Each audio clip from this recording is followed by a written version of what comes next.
ازيكم يا شباب، عاملين ايه؟ معاكم مستر محمد، واهلا بكم من تالت حصة من حصص رمضان. المفروض ان احنا يعتبر يعني جزئيا كده خلاص ظبطنا وقتنا وعرفنا ميعاد الحصص، واتمنى ما تراكمش على نفسك حصص بعد اذنك. والنهارده ممكن برضو هنخلي ديت، يعني ممكن نقول ان هي الحصة الاخيرة الخفيفة. بعد كده هنبتدي نزود جزء، مش هزود برضو ياما، هزود تدريجي معاك في كم الاسئله اللي بنحلها. محدش بيحب الاسئله دي طبعا، اللي بنحلها، فبحيث ان انت تبقى ايه يعني واحده واحده كده بتتعود على جزء الحل اللي احنا ايه بنتكلم عليه ده. تمام. طبعا الكتاب موجود على الجروب بتاعنا PDF يا جماعه. هنزله على الجروب PDF عشان برضو الناس اللي مش عارفه تلاقي الكتاب. سواء انت عايز بقى تحل طباعة، عايز تحل PDF، يعني الامر يرجع ليك على حسب انت. ودي زي ما قلت لك، ده مش كتاب اساسي معانا، يعني احنا بس بنحل منه كده طول شهر رمضان. طيب تعالى بقى نسمي الله في الاختبار الثالث. وفي اول سؤال بيقول لك ادرس الشكل امامك ثم استنتج ما تاثير الدواء اكس على العضله. دواء اكس دوت، لو حضرتك تاخد بالك، ده كده الاستايل كولين بشكل الدايره. المفروض الاستايل كولين يركب هنا. فدواء اكس دوت لو تاخد بال حضرتك عنده شكل برضو شبه الدايره كده في الجزئيه اللي هنا دي كده. فممكن يركب مكان المستقبل، فهو كده بيمنع مين؟ الدواء اكس ده لما يركب هنا يعمل منع لمين يا باشا؟ للاستايل كولين. ففي حاله زي دي يزيد قوه الانقباض؟ لا. استرخاء وانبساط العضله؟ لان بساطته هيركب مكان الاستايل كولين ومش هيدي نفس التاثير بتاعه. يجعل العضله في حاله انقباض دائم؟ لا. يسبب سيال عصبي؟ طبعا ملوش علاقه بتسبيب السيال العصبي، فالاجابه هنا هتبقى ب. الشكل التالي لثلاث جماجم بشريه في اعمار مختلفه، استنتج ايه الترتيب الصحيح لاعمار افراد الجماجم ديت، والاعمار بالسنين هي ايه. حضرتك عندك الجمجمه الاولى، الثانيه، والثالثه. تمام. فيعني ممكن نقول ان اكبر واحد في السن فيهم هو 2، لان ده عندك الالتحام تام خلاص، ما بقاش فيه حاجه باينه في الجمجمه، كله لاحم في بعضه ازاي زي ما حضرتك شايف. حلو. يليه اللي فيه شويه التحامات بسيطه 1، يعني ده كده رقم 1 او اكبر عمر، وده الاصغر في العمر رقم 2. تمام. وعندك اللي اصغر منهم، اصغر حاجه اللي ايه الفروقات كلها باينه في هنا وفي هنا، رقم 3. فانت عايز رقم 1 ده يبقى سن متوسط، رقم 2 ده اكبر سن فيهم. فانت عندك رقم 2 في هنا 70، 25، 35، 15. فاكبر سن فيهم هيبقى مين؟ ال70 اللي هنا. بس يعني لحد دلوقتي الاجابه الف، بس تعالى نبص نطبق ال70. وعايز رقم 1 يبقى سن متوسط 50، و25 اصغر واحد، يبقى الاجابه الف. خلاص كده كونفيرم.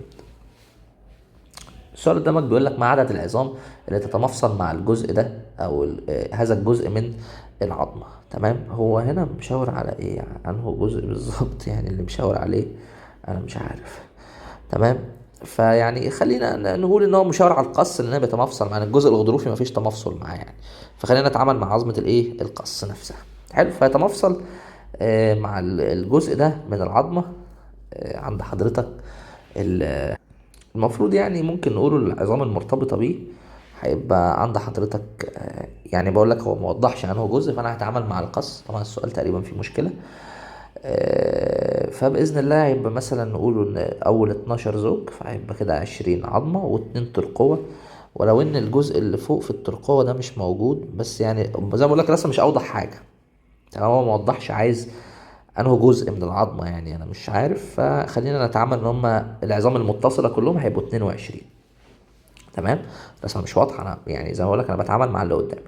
اي العظام تتمفصل مباشره عند الرقمين 1 و2. 1 و2 اخر اللهم صل على سيدنا محمد، اخر ضلعين قبل الجزء الغضروفي، فهيبقى السادس والسابع اخر ضلع من ضلع، او اخر ضلعين من الضلوع الحقيقيه. الضلوع الحقيقيه اول 7. تمام. فاخر حته بتمسك هنا دي كده عند 1 و2 قبل الحته الغضروفيه، فهيبقى اخر ضلعين حقيقيين. بعد كده ضلوع كاذبه، وبعد كده ضلوع عائمه. تمام. فهيبقى الضلع 6 و7. طبعا هيبقى الجانب الايمن لان هو الناحيه اليمين، لان دي كده منظر امامي للعظم. كل من العظام والغضاريف من الأنسجة الضامة مثل الأوتار والأربطة. طبعا العبارة صحيحة. تمام. أنسجة ضام، العظام والغضاريف دول ضام هيكلي، وأنواع النسيج الضام سبق وناقشناها قبل كده. والأوتار والأربطة دولت عبارة عن ضام ليفي. ضام إيه؟ ليفي. تمام. طيب اللي بعده بيقول لك ادرس الشكل المبين امامك ثم استنتج النتيجه المترتبه على تحول الجزء المشار اليه بالسهم من الانف لعظام. يعني نفسي افهم الرسومات ديت مين اللي بيحطها. بس يعني ممكن يقولوا ان الجزء الغضروفي ده يعني هو اللي قصده عليه، يعني ما بيشاورش، او هو كاتب البيانات وناس هيشاور تقريبا. فهنتعامل مع الجزء الغضروفي، فده هيضيق القطر. طبعا القطر مش هيضيق، لان هو يعني لو تحول لغضروف هيفضل القطر ثابت. يصعب التحكم في القطر الفتحتين عند الحاجه، والكلام ده ينفع. مش هتعرف حضرتك تفتح مناخيرك لما يعني يبقى الدنيا محتاجه يعني لما تاخد نفسك كده، تمام. تخيلني بقى وانا بسحب النفس كده، هتلاقي الموضوع محتاج ان انت توسع القطر شويه.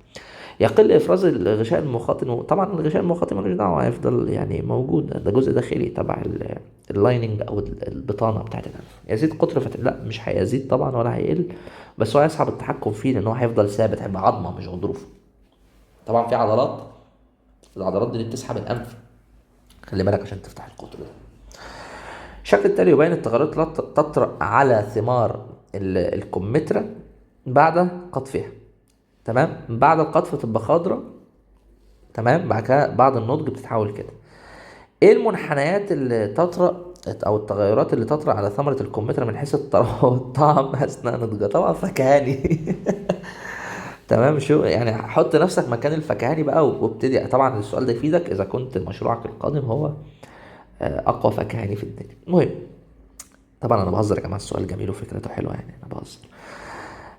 لو تاخد بال حضرتك، هو نسبة السكروز هنا بتزيد بعد النضج، ان هو بيحصل عندي ممكن نقوله زي تكونات من السكر، والنسيج الاسكالرانشيمي هيبتدي يقل، تبقى طريه بقى. ما بقول لك ايه، في الطراوه والطعم بقى، الطراوه هتبقى اطرى والطعم هيبقى احسن. وطبعا انت لو بتاكل كمثرى هيبقى الموضوع بالنسبه لك لو بني ادم بتاكل مش محتاج تفكر بقى في انسجه وبتاع، ايه اللي بيحصل؟ الفاكهه لما تستوي ايه اللي بيحصل لها؟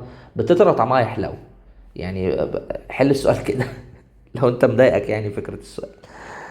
الشكل امامك لمفصلين زلاليين، ادرسهم ثم حدد ايه اللي يميز المفصل واحد، ده مفصل الفخذ، عن المفصل اتنين اللي هو المفصل الكتف. وقلنا التجويف بتاع الفخذ اسمه الحقي، ويجي اسم الحقي دي جايه من الضيق، او كلمه حق ضيقه. والتكييف الكتف اسمه الاروح، لان هو ايه، يعني ممكن نقول زي رويح، مساحته اوسع يعني. طبعا الحقي اضيق، فده بيدي اكثر ثبات لو عايز يميز واحد عن اتنين. لو قلت لك اتنين عن واحد تختار لي اوسع في مدى الحركه، خلي بالك. تمام. طيب ايه اللي بعده يا باشا؟ بيقول لحضرتك الشكل امامك يبين انواع الخلايا النباتيه في نبات، او النبات يحتوي على خلايا براعمه على 14 صبغي. البرعم 14، يعني 2 نون بيساوي 14. ايه اللي يتميز بيه الخلايا ايه عن الخلايا بي؟ الخلايا ايه عن، طبعا يعني الرسمه مش اوضح حاجه، بس خلينا نحل باستبعاد.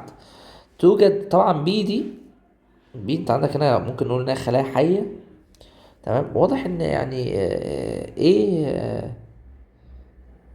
يعني هو عايز ايه، خلايا نباتيه في نبات تحتوي براعمه 14 صبغ. ماشي.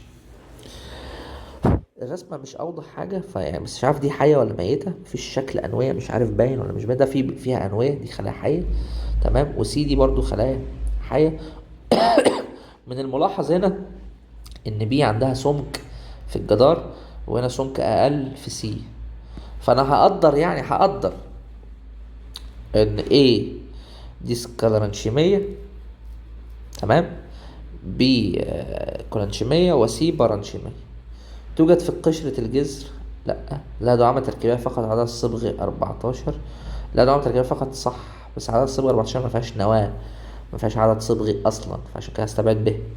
توجد في بشرة الورق الخارجية، لا. فتوجد في مناطق غير النامية في النبات، ماشي، ده نسيج سكرانشيمي ميت.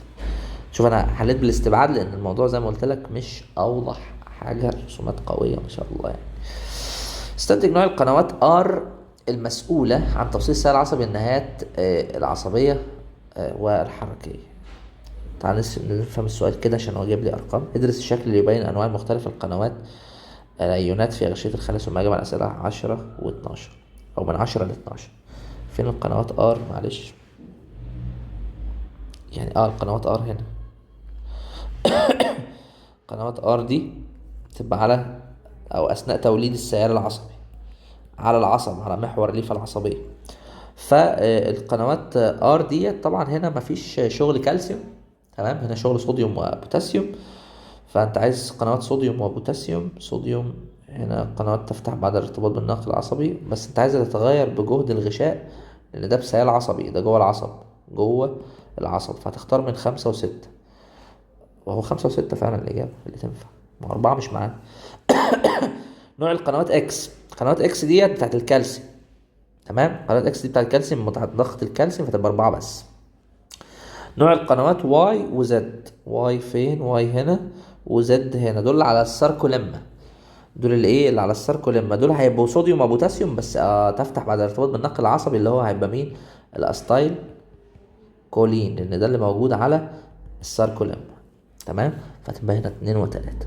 هو السؤال بس محتاج ان انت تبقى تطبق الرسمتين على بعض. سؤال رخم قوي يعني، بس فكرته على فكره فكرته لذيذه قوي في نطاق المنهج. الراجل ما تفزلكش، الراجل حط لنا سؤال لذيذ، بس هي الرسمه كانت محتاجه يعني تبقى اوضح من كده في الاسئله. يمكن النسخه اللي معايا بس هي اللي وحشه شويه. بما تتميز به العضلات الملساء عن العضلات الهيكليه. تتميز الاعصاب المغذيه للعضله مختلفه. يعني هنا عصب ذاتي وهنا عصب حركي، تمام. العصب الذاتي ده اللي هو مالكش حضرتك تحكم عليه. العصب الحركي دوت اللي هو بيبقى رايح منبه، تمام، او رايح باراده او بتنبيه ارادي للعضله، لان هما متميزين في الوحده البنائيه. وهنا حته خيوط الاكتين دي مش ما تميزش الملساء، دي تميز الهيكليه. احتواء على قطع عضليه تميز الهيكليه. الوحده البنائيه كده كده واحد من اتنين يتكونوا من البروتين يعني. اللي يوازي المحور الطولي لما هو موجود فيه. اللي يوازي المحور الطولي الاليافات العضليه في المعده لا، لان ديت بتبقى فصوص، دي ملساء اصلا. خيوط الداكنه ما توازيش، دي بتبقى عموديه على المحور الطولي. اكتين وميوسين في الاليافات العضليه المريء. المريء ده ملساء برضو، فما قدامكش غير ده يعني. تمام. الخيوط البروتونيه في بطن الساق، لان على بطن الساق ايه؟ هيكليه، فدي تبقى الاجابه الصح. إذا كان الشكل أمامك ده يمثل الفقرة القطنية التالتة، استنتج رقم الفقرة يتمفصل مع السطح المفصلي للتركيب إكس. إكس ده حضرتك ده النتوء المفصلي العلوي أهو. إكس ده نتوء مفصلي علوي، تمام. عايز تمفصل مع السطح المفصلي إكس ديت الإيه؟ القطنية التالتة. القطنية التالتة اللي هي المفروض 20 21 22. الفقرة 22 العلوي بتاعها بيتمفصل مع اللي فوقيها، او مع، معلش انا اسف، مش ما هي اللي فوقيها هتبقى اللي هي ال21 اللي قبليها يعني، تمام. لان هي هتبقى مثلا دي كده ال22، هيبقى اللي فوقيها ال21. ده انا كتبت 12، الله يخرب بيت الرياض. فالعلوي بتاع ال22 ماسك مع السفلي بتاع ال21. هو عايز اللي ماسك مع العلوي بتاع الايه؟ ال22، فهيبقى الايه؟ ال21. ايه اللي ليس من وظيفة العضلات؟ تكوين اي تي بي، ممكن عشان ميتوكوندريا جواها. تكوين الكولين استريز، ممكن عشان يشيل او موجود في منطقه تشابك عصبي يعني عضلي. الحركه، وظيفه العضلات. تكوين اصلا الكولين بقى يا معلم ديت، تكوين اصلا الكولين تبع العصب، ده ناقل عصبي. يا جمال الاسئله. تم عمل السباق بين مجموعتين من اللاعبين اكس. المجموعه الاولى اخذت راحه تامه بعد السباق، والثانيه واي بدات بتدريبات خفيفه خلال تلك الفتره من الراحه. اثنى حمض اللاكتيك في الدم، والنتيجه مبينه بالشكل امامك، تمام. طبعا راحه سلبيه بعد السباق، راحة بتدريبات خفيفة. الراحة السلبية أدت لأن كمية أو تركيز حمض اللاكتيك فضل عالي عن اللي راحة بتدريبات خفيفة، ودي فايدة الاسترتشات اللي بعد التمرين. طبعا ففي حالة زي كده الاستشفاء هيبقى في اكس عالي، والاستشفاء أو بياخد مش عالي، يعني استشفاء في وقت عالي، لأن حضرتك اللاكتيك ما نزلش على طول، نزل على طول بتدريبات خفيفة اللي هي الايه؟ الاسترتشز او الاسترتشات اللي بتبقى بعد التمرين ديت، هدفها ان هي تفك حمض اللاكتيك. فمدة الاستشفاء طبعا في اكس بتبقى اكبر من واي. الناس اللي عايزة تبقى مدربين جيم ركز في الحاجات دي بالله عليك. الشكل التالي يبين ما حدث لغشاء ليفة عضلية إرادية أنهت العملية 2. عملية 2 دي اللي هي عملية ايه؟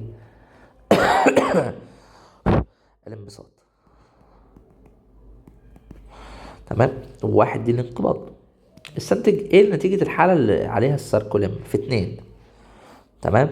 نتيجة الحالة 2 ديت هو عمل الكولين استريز، خلاص انبساط، فده يبدأ عمل الكولين استريز. مش يبدأ يعني، هو ده نتيجة عمل الكولين استريز. لكن استايل كولين يعني حتى ألف وب وده كلهم نفس المعنى، المعلومات كلهم يدل على الانقباض وليس الانبساط. شكل 2 أو شكل أمامك السطح الخارجي لعظمة لوح الكتف، طبعا ده منظر خلفي شفناها في الحصص اللي فاتت في الرسومات، مش محتاجين نرجع لها تاني. استنتج العظمة اللي تمفصل مع العظمة دي رقم ومكان التمفصل. طبعا الترقوة اللي بتبقى ماسكة هنا لفة كده، في مفصل للترقوة هنا وفي مفصل للعضد من هنا. تيجي تقول لي يا نهار اسود يا مستر، هو الترقوة ليها مفصل؟ اقول لك يا جماله يا حلاوته يا حركاته وتكته. بص معايا يا باشا، بص معايا عشان الموضوع ده مهم جدا. الترقوة بتتحرك لما حضرتك بتشد الترباس لفوق كده. حلو. تعال نجيب ايه رسمة القفص، او معلش الطرف العلوي الابر لمب، الاوفر فيو بتاع حضرتك. لو خدت بالك الترقوة منفصلة عن لوح الكتف يا حبيبي. بص كده، الترقوة منفصلة عن لوح الكتف، في هنا مفصل. حضرتك خدت بالك الترقوة بص في تمفصل في الحتة دي كده، فده اللي بيخلي الترقوة تقدر ان هي تطلع لفوق وتنزل لتحت، طبعا ارتباطها ببعض العضلات اللي ممتدة من الصدر. فهي عند الترقوة عند 2 هنا ترقوة، وواحد ده هيبقى عنده مين؟ العضد، فهيبقى الإجابة ب. استنتج متى تظهر خيوط الأكتين على النحو المبين في الشكل. خيوط الأكتين فين؟ هي هنا مرتبطة أو مواقع ارتباط بالمايسين 1 و2. فهنا في مواقع ده طبعا بعد ايه تحرر الكالسيوم من السيركوبلازم عشان تتكون الروابط المستعرضة اللي تربط فيهم. طبعا ده تبع الشبكة السيركوبلازمية، يعني الكالسيوم مصدره داخل العضلة غير الكالسيوم مصدره خارج العضلة. خارج العضلة على الحويصلة الناقلة، او مش على الحويصلة الناقلة، على الزر العصبي في مضخة كالسيوم. اما الكالسيوم مصدره جوه لتكوين الروابط المستعرضة غير الكالسيوم بره، لان جوه بيتكون بحاجة اسمها الشبكة السيركوبلازمية. تمام. النقطة دي بره المنهج شوية بس يعني ماشي. بما يتميز به الشكل 2 عن 1. الشكل 2 عن 1 دوت يا أستاذي يتميز بأن العضلة دي في وقت الراحة. العضلة دي في وقت الراحة، تمام، لأن هي لو تاخد بال حضرتك المواقع الارتباط بالمايسين مش أو فاضية مش مليانة. تمام.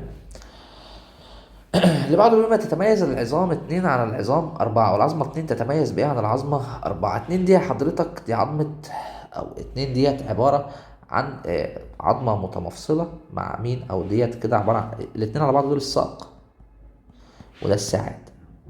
2 ديت القصبة، و4 ديت حضرتك الزند. تمام. عايز تتميز ب2 ها، يعني عايز حاجة تميز مين؟ القصبة عن الزند. لا تشارك في المفصل الذي يسبقها. تشارك والله على الآخرة، يعني ده مش يعني دي مش هتميزها، ما التانية برضو كده.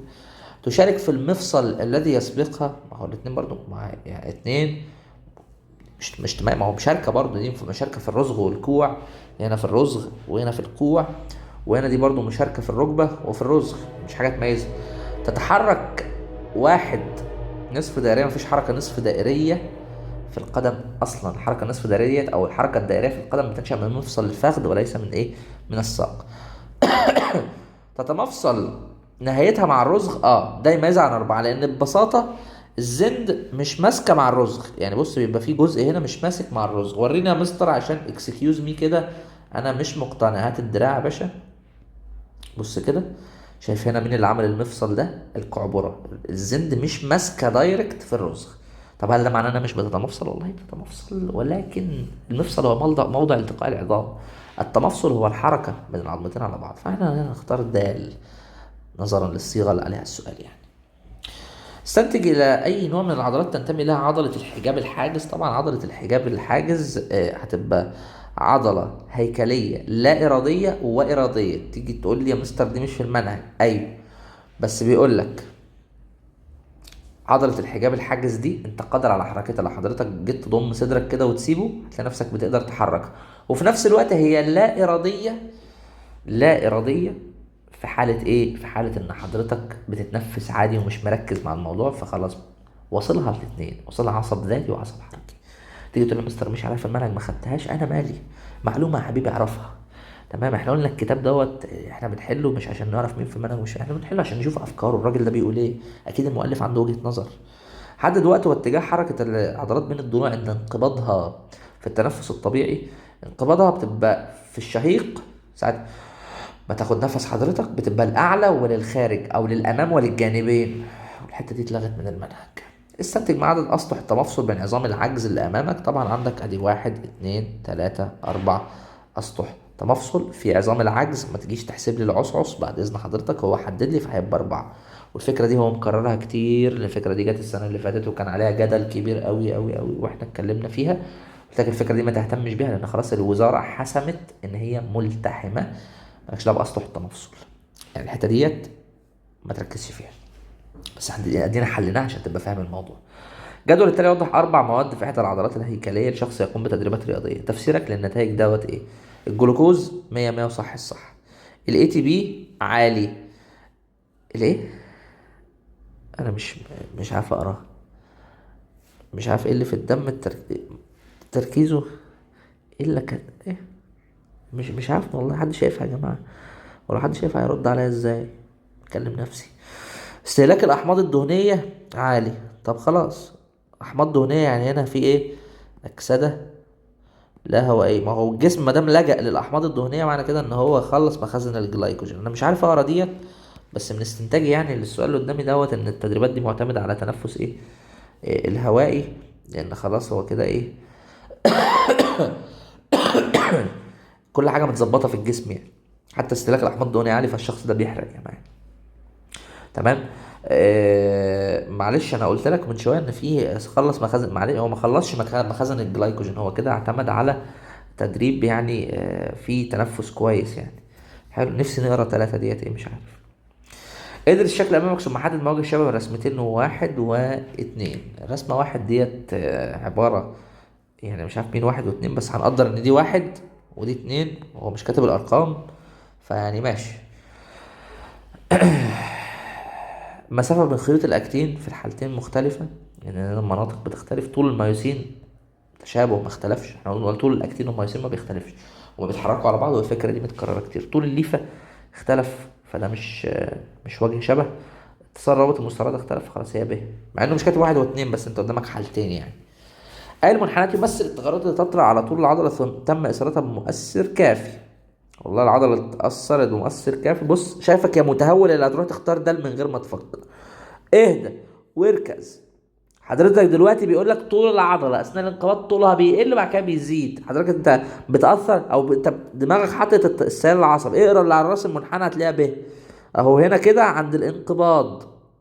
هنا انقباض يا باشا. ما تروحش عشان انا عارف والله طلبت الممتازين المندفعين ملوك الحمير المتهور هيروحوا يختاروا به والله يختاروا ده قصدي معلش انا عارف. إيه اللي يمثله الشكل ده؟ عضلة العظام المكونة له. والله ده يمثل هيكل محوري، والهيكل المحوري 80 عظمة. سؤال مباشر. أي أنواع العضلات تحتوي على ساركوميرات الهيكلية والقلبية لأنها مخططة؟ في فرق ما بين المخططة والخيطية، ووضحنا المثال دوت بالقماش. كل القماش بيتكون من خيط، بس في قماشة مخططة وفي قماشة مش مخططة. وضح أجزاء الفقرات أو دي الفقرة الأولى سميناها إيه؟ أطلس. ها متنساش. حلو. ايه اجزاء الفقره القطنيه اللي تفتقدها الفقره دي؟ يعني ايه اللي في القطنيه مش موجود هنا؟ رقم 1 جسم الفقره، ورقم 2 النتوء الشوكي، لان احنا خلاص المفروض انت حافظه. نتوء شوكي ضامر وجسم فقره مش موجود. استنتج الحكمه من غياب النتوء الشوكي. ليه النتوء الشوكي مش موجود؟ عشان يؤدي ويساعد على حركه الراس للخلف كده. الراس ده يتحرك لورا، لان لو النتوء الشوكي ورا هيخبط زي ما زمان بالك هيدقر ورا فهيخبط في حضرتك. مش هتعرف ترجع رقبتك لورا ان هيبقى مفيش مساحه في حاجه هتخبط ورا اول ما انت تتحرك رقبتك. حدد مكان ووقت الهدف من حدوث عمليه اكس. في العمليه اكس البيروفيك يتحول اللاكتيك ده كده تنفس لا هوائي. طب السؤال ده جايبه منين يا مستر؟ من دوره كريبس حبيبي السنه اللي فاتت. مكان ووقت والهدف من حدوث عمليه اكس. عمليه اكس ديت في حاله ايه؟ او الكلام ده بيحصل في العضلات الهيكليه. طب امتى؟ والله عند عدم تمام توافر الاكسجين فيحصل تنفس لا هوائي. طب الوقت او الهدف من حدوث عمليه زد. في العمليه زد، عمليه زد دي انت البيروفيك يعمل لك اي تي بي والله يا باشا ده عند توفر الاكسجين، خلاص يأكسد اللاكتيك، يأكسد مش يختزل، اختزال البيروفيك يتحول للاكتيك، اللاكتيك يتأكسد يتحول لبيروفيك عند توفر الاكسجين. تاني. طب والهدف دي منها ايه؟ ده اكسدت اللاكتيك للدخول في دورة كريبس. عارف ان خط زي الزفت، بس اكتب ورايا، اسمع اللي بقوله واكتبه. تمام. لانتاج اي تي بي، وزي ما واضح قدامك اهو، انتج عندي اي تي بي. طبعا السي او 2 ده اللي يؤدي لايه؟ ارتفاع الحراره. تمام. اتمنى يكون الاختبار ده لذيذ عليكم كده. حلو. اشوفكم باذن الله في حصه بكره، حصصنا خفيفه المفروض تعودت عليها، من بكره بقى نزود شويه كده في الكميه اللي هنحلها، عشان تبقى عامل حسابك كده معايا. اوكي. وكانت كل حصه بالشفا حبايبي.